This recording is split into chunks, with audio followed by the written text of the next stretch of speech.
I know it probably sounds too good to be true, but it is absolutely within your control to guarantee yourself income with your music. I'm going to show you how in this video. My name is Jesse and welcome to the Sync My Music YouTube channel. For the last 14 years, I have created full-time income for myself using the exact strategy that I'm going to teach you in this video. So you definitely don't want to miss this one. Now, the avenue that I use to create full-time income for myself is TV film sync licensing. So that's getting my tracks placed in TV shows, movies, commercials, video games, radio stations, anything that can pay me upfront income, sync fees, and back-end royalties through BMI. That's who I'm affiliated with, but ASCAP does this as well. So if that's something that you've heard a little bit about, you're thinking maybe that could be something you could do well, or maybe you just don't even know what it's about, this video is going to give you all the resources you need to get started in this side of the business and at least educate you to the point where you can decide for yourself if it's something you want to seriously pursue. It's not for all producers. It's definitely not for all musicians. It is tough work. It's not a get-rich-quick operation. It can take years to do really well in this business, but the fruits of your labor can be there for you in this business. And in this video, I'm going to show you how you can guarantee that income in your future. So when you work in the TV film world, you're going to basically need to partner with what are called music libraries. These are essentially music publishers. They are basically the shopping companies that will gather a large number of tracks and they'll put it together in a large catalog. And their job is to go out and find TV and film clients. So a reality TV show producer, a trailer house, a film, a documentary, a producer, a director, it doesn't matter. Anybody in the entertainment world that needs music, their job is essentially to license them the tracks that they've collected into their catalog. So they shop your tracks. Your job is actually just supply them high quality music. Now, getting into a library, getting accepted by one of these companies is not always easy, but it's very doable. I have many students actually I've coached to be able to do that successfully. And in this video, I'm going to tell you the essentially 7 reasons why a library could potentially say no to you. And there are just 7. If the library is in business and it's operating, these are the only 7 reasons why they might say no to you. So let's make you aware of those right now and then help you basically create control around those 7 reasons. So here's the big tease of this video. 6 out of the 7 are completely within your control, meaning you can do something about the 6. You can actually take action to guarantee that you can push past those reasons they would say no to you. So that's really good news. And the one that's out of your control is the least important one for your long-term success in this business. So all of this is really promising good news for you in the TV film market. So let's go ahead and get started. Here are the 7 reasons, okay? Number 1, maybe you send them too few tracks. Many producers think they can just send 2 tracks, 3 tracks to a library and secure a contract. That might have been true 10 years ago.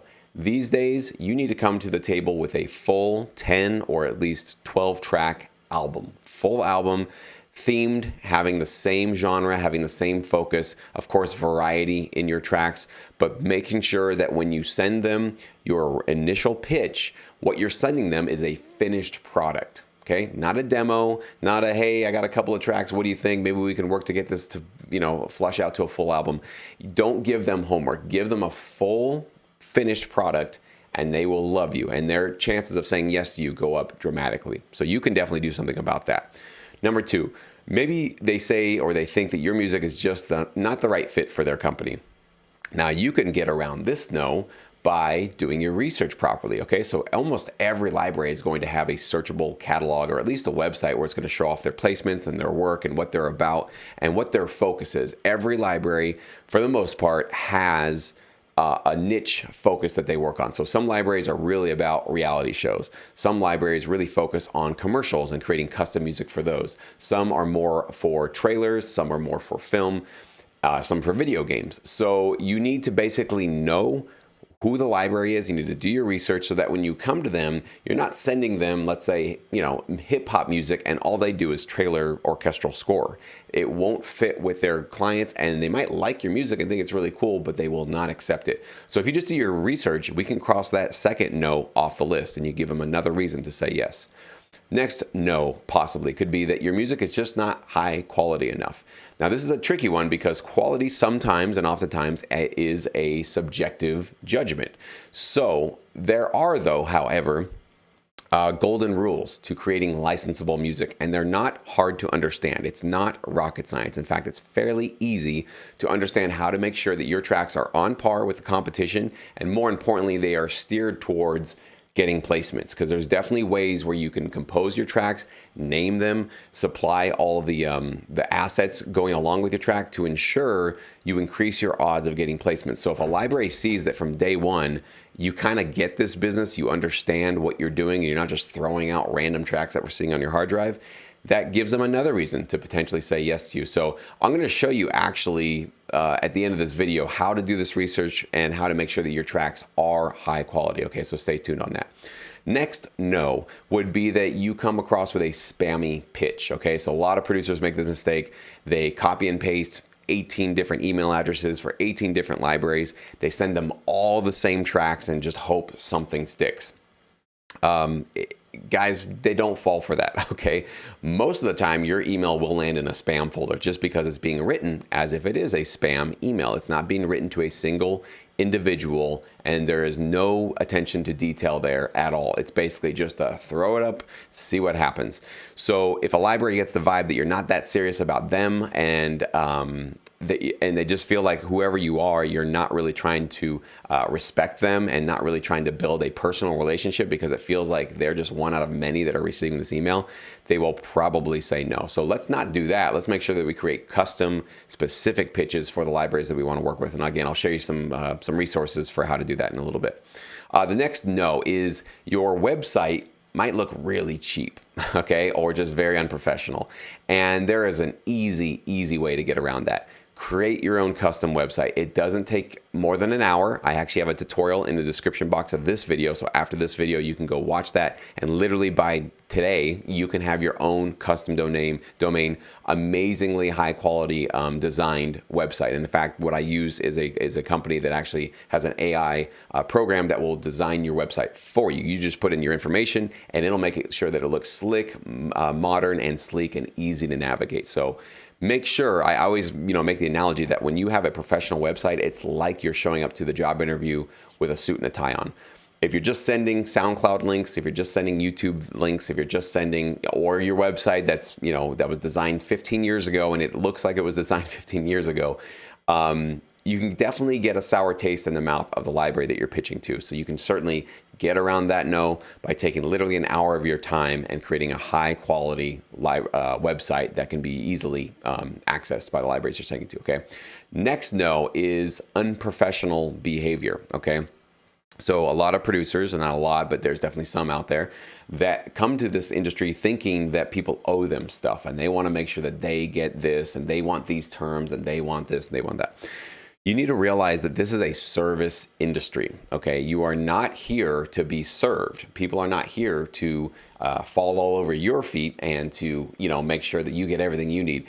Our job as producers in the TV film sync world is to actually be of use to the TV film clients. And we're going to do that through the libraries that we partner with. So if your general attitude is just here to help, you want to be useful, you're hungry to work, you're ready to show up, you're available, you will, take a call, you will answer an email in an appropriate amount of time, then a library just feels like you're a decent person to work with. Your business skills are just on point. In fact, I'll tell you, a library would rather work with an okay average producer with really high quality people skills and business skills than a extremely talented composer who's got people skills and business skills in the toilet. They do not want to work with this, okay? Life is too short. Nobody wants to deal with a jerk.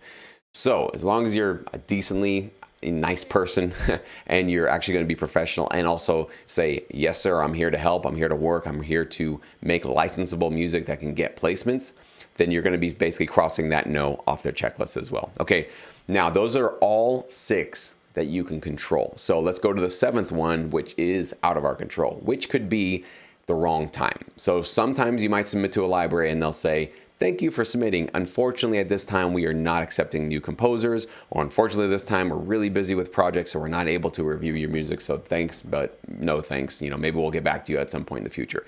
It sucks, I know, especially if you had a company that you really wanted to work with and now you have to basically just face rejection outright. And there's really nothing you can do about that, okay? There's no mind control app yet.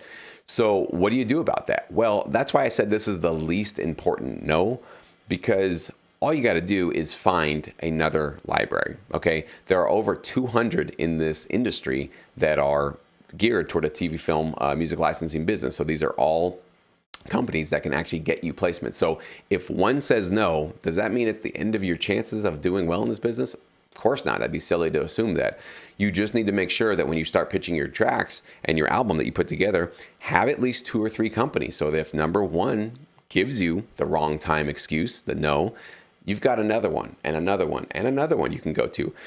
I can't tell you how many students I've had who have gotten that no, wrong time, sorry, can't take your music, to later on hear back from them a few months later going, hey, you know, things kind of cleared up. We actually got to finally listen to your tracks and we love them. Now, you don't have to hold on to your tracks for 3 months. If they just say, no, we don't have a spot for you, or if they don't get back to you within a couple of weeks, you have every, right. It's obviously, it's okay for you to go find another library. But if that original library comes back to you and says, hey, we actually liked what you're doing. Is that music still available? We'd like to work with you. Just politely let them know, sorry, those ones are gone, but I can definitely get you more. That's happened to probably dozens, definitely at least dozens of the students that I've worked with that have been trying to get into this business, where it might be, a bummer in the beginning, but in a couple of months, things actually open up for them. And now they're working with that company and working with another library because they didn't sort of sit on their thumbs and they didn't take their ball and leave the game. They kept in there, they kept at it, and they obviously just went for persistence and consistency. So if that sounds like something that you've got a stomach for and you're actually ready to do that, then I encourage you to get started with sync licensing. Now I'm going to help you do that with a free sync starter course, which is also in the description box below. So this is my free course that's going to walk you through the ins and outs of this business, how to find those music libraries that I've been talking about, how to ensure your tracks are licensable. That's definitely a big topic that can take hours and hours to go through, but I'm going to do my best to try to give you some of the golden rules to you so that you understand what really needs to be done. And of course, I'm going to offer you some premium services that I offer to basically speed you through this business much faster than you would have done if you try to do a lot of this on your own. So I did a lot of this on my own 14 years ago. And while it worked out for me, it took a long time, multiple years before I started seeing the income that I wanted to see.